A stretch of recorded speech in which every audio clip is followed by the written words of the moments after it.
Me gustaría, Sonia, que le pudiéramos explicar a nuestro pueblo cuáles son esos cambios fundamentales, qué elementos deben tener en cuenta los contribuyentes a partir de la aplicación en enero de esta nueva ley tributaria. Bueno, Randy, primero decirte que el decreto 308, reglamento de la ley 113, ante todo va a perfeccionar funciones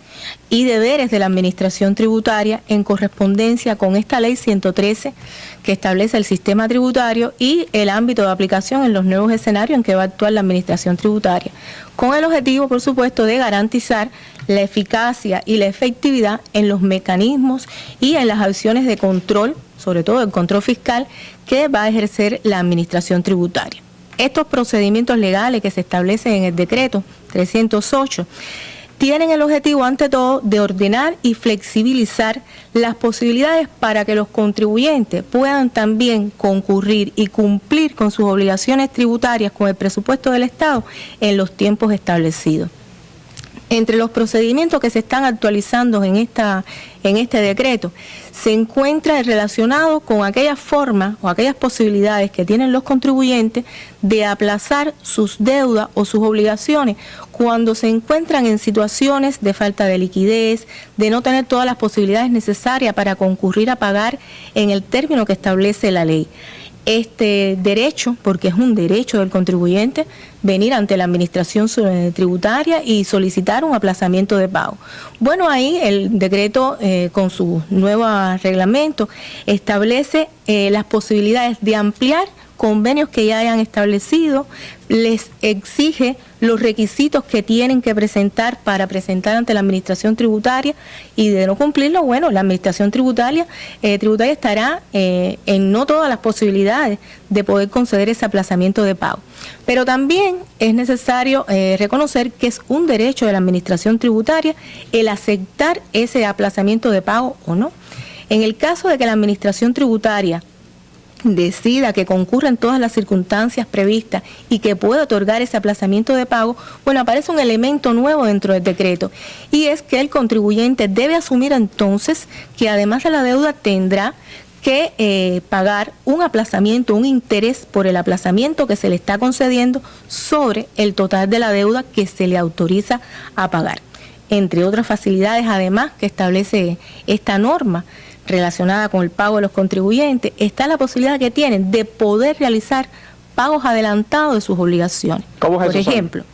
tenemos un trabajador por cuenta propia que en determinados meses tiene mayores posibilidades económicas, tiene mayor ganancias, mayores utilidades, y él decide, puede hacerlo, pagar de manera adelantada sus cuotas mensuales. Es una forma de prever que en otros momentos, que todos los meses no se comportan igual las economías de estos negocios, pues bueno, que no les rinda lo suficiente, y bueno, él evitaría tener una situación desventajosa, tendría menos preocupaciones si él, cuando tiene holgura, logra pagar adelantado alguna de sus cuotas. Y además es muy bueno porque la administración tributaria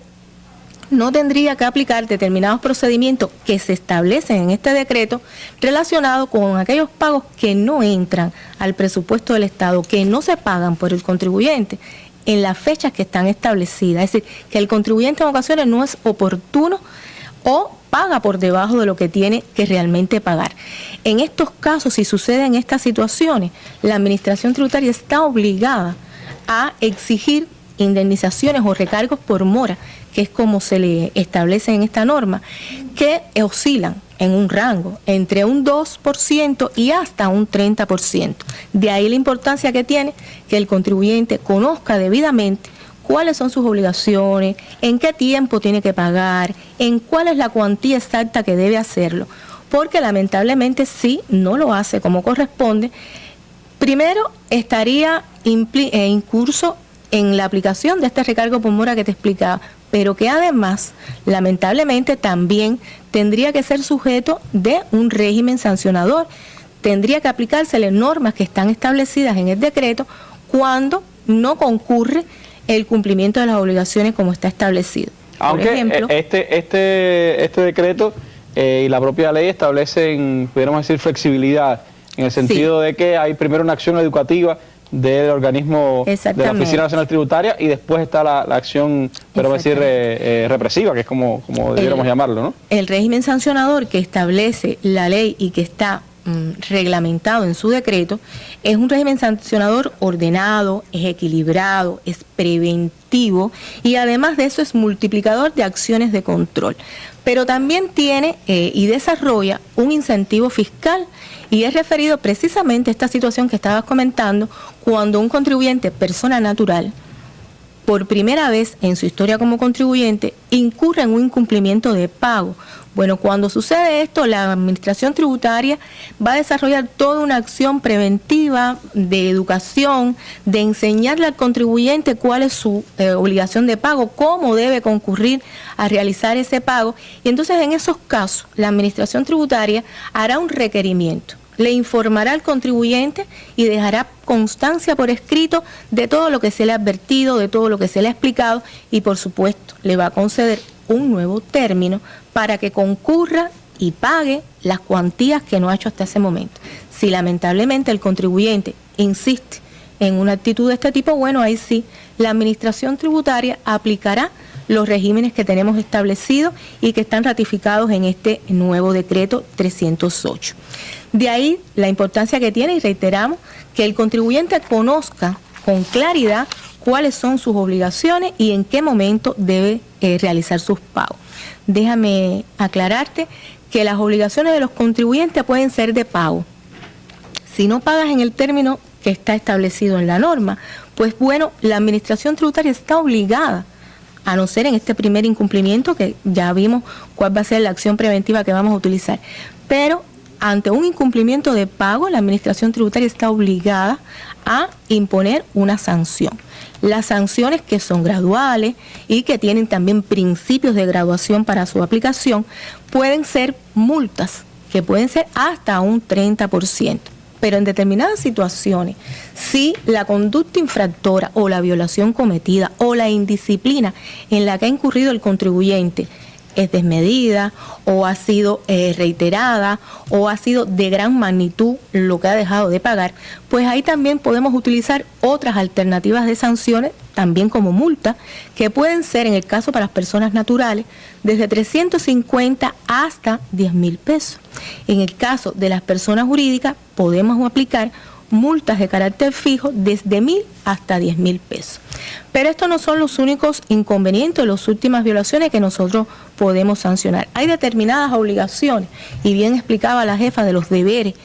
que tienen los contribuyentes, referidos a, como ella misma expresaba, obligaciones de presentar declaraciones juradas, de concurrir ante determinadas citaciones a la oficina, porque hay que actualizar situaciones de su vida como contribuyente. Estos deberes de carácter formal, cuando son incumplidos, también está en la obligación la Administración Tributaria de sancionarlo. Y aquí las multas que se ponen oscilan en un rango entre 50 y 5.000 pesos. También debo decirte que hay otras sanciones, no solo las multas, en dependencia de si son violaciones o indisciplinas muy graves. Existen otras sanciones tales como que pierde el contribuyente determinados derechos o incentivos fiscales que se le hayan otorgado. También puede que la Administración Tributaria proponga el cierre del establecimiento de forma permanente o temporal, así como sanciones más severas aún de la retirada de las licencias. La Administración puede proponer a la autoridad que corresponda una retirada de licencia o de forma temporal o definitiva. Son sanciones, por supuesto, muy severas, en las que pensamos que nuestros contribuyentes no tienen por qué incurrir en infracciones o violaciones de ese tipo tan gravosas y que obliguen a la Administración entonces a tomar medidas más severas, más contundentes. Y por supuesto, lo que exhortamos es a la disciplina fiscal, al buen comportamiento, que eso repercute en mejores beneficios para el contribuyente y en mejor forma y mejores controles de la propia Administración Tributaria. Esos son elementos sin duda importantes, no solo para las personas naturales, sino también para las personas jurídicas, digas empresas, cooperativas, que tendrán también pues implicaciones tributarias importantes. Como se ha dicho aquí, pues buena parte de las contribuciones vienen precisamente de ese sector estatal productivo de nuestro país, así que creo también es importante que todos los administradores, los directores de empresas, las personas que tienen que ver también con el ámbito financiero en cada una de estas entidades estén al tanto y conozcan muy bien esta ley tributaria. Gracias, Sonia, por tu explicación.